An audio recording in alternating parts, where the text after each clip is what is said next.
Hello అండి, అందరికీ నమస్తే. వెల్కమ్ బ్యాక్ టు జానకమ్మ మాట ఛానల్. ఈరోజు మన ఛానల్లో ఎంతో రుచిగా కమ్మగా బీరకాయ పచ్చడి తయారు చేసి చూపించబోతున్నానండి. ఈ బీరకాయ పచ్చడిని ఒక్కొక్కళ్ళు ఒక్కో విధంగా చేస్తుంటారు కదండి, కానీ నేనైతే ఇలా సింపుల్గా చేసేస్తాను. వేడి వేడి అన్నంలోకే కాకుండా అన్ని రకాల టిఫిన్స్లో కూడా సూపర్గా ఉంటుందండి.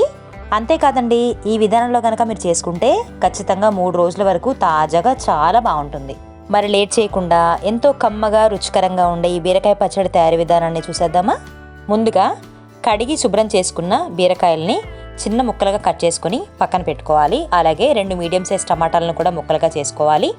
నేను ఒక 1/2 కేజీ వరకు బీరకాయలు తీసుకున్నానండి. అలాగే ఈ బీరకాయ పచ్చడిలో టమాటా వేసుకుంటే రుచి అద్భుతంగా ఉంటుంది, అలాగే కమ్మగా కూడా ఉంటుంది. ముందుగా పొయ్యి మీద గిన్నెను పెట్టుకొని ఒక 3 టేబుల్ స్పూన్ల వరకు నూనెను వేడి చేసుకోవాలి. నూనె బాగా వేడెక్కిన తర్వాత కారాన్ని తగ్గ విధంగా 7 నుంచి 8 పచ్చిమిర్చిని చీలికలుగా చేసుకొని చక్కగా దూరగా వేయించుకొని మిక్సీ జార్లోకి తీసుకోవాలి. మనం ఈ పచ్చిమిర్చి ప్లేస్లో ఎండుమిర్చితో కూడా చేసుకోవచ్చండి. ఎలా చేసుకున్నా కానీ పచ్చడి కమ్మగా చాలా బాగుంటుంది. తర్వాత అదే నూనెలోకి కట్ చేసి పెట్టుకున్న బీరకాయ ముక్కలు, అలాగే టమాటా ముక్కలు, చిన్న సైజు ఉసిరికాయంత చింతపండును కూడా వేసుకొని ఒకసారి చిన్న మంట మీద మంచిగా మొత్తం కలిసేలాగా కలుపుకోవాలి. ఇలా కలుపుకున్న తర్వాత మూత పెట్టుకొని ఒక 5 నిమిషాల పాటు వీటిని చక్కగా ఉడకనివ్వాలి. మధ్యలో ఒకసారి అడుగు మాడిపోకుండా గరిటతో ఒకసారి అంతా కలిసేలాగా కలుపుకొని వీటిలోని వాటర్ మొత్తం ఇంకిపోయేంత వరకు ఉడికించుకొని తర్వాత స్టవ్ ఆఫ్ చేసుకొని ఈ బీరకాయ ముక్కలు కంప్లీట్గా చల్లారనివ్వాలి. ఇప్పుడు మిక్సీ జార్లోకి పచ్చిమిర్చితో పాటుగా ఒక 5-6 వెల్లుల్లి రెబ్బలు, 1 స్పూన్ జీలకర్ర, రుచికి సరిపడా ఉప్పు వేసుకొని ఒకసారి మెత్తగా గ్రైండ్ చేసుకోవాలి.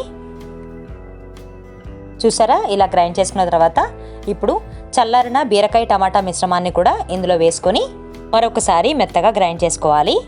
రోటి పచ్చళ్ళు ఏవైనా కానీ మరీ మెత్తగా గ్రైండ్ చేస్తే అంత టేస్టీగా ఉండవు కదండి. కొంచెం కచ్చపచ్చగా చేసుకుంటే కనుక చాలా బాగుంటుంది.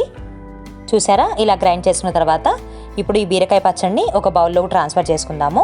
ఇలా ఒక గిన్నెలోకి వేసుకున్న తర్వాత చక్కగా పల్లి నూనె ఎక్కువ వేసుకొని పోపు దినుసులు కూడా ఎక్కువ వేసుకొని పోపు పెట్టుకుంటే ఎంతో టేస్టీగా కమ్మగా గుమగుమలాడే బీరకాయ పచ్చడి చక్కగా రెడీ అయిపోతుంది.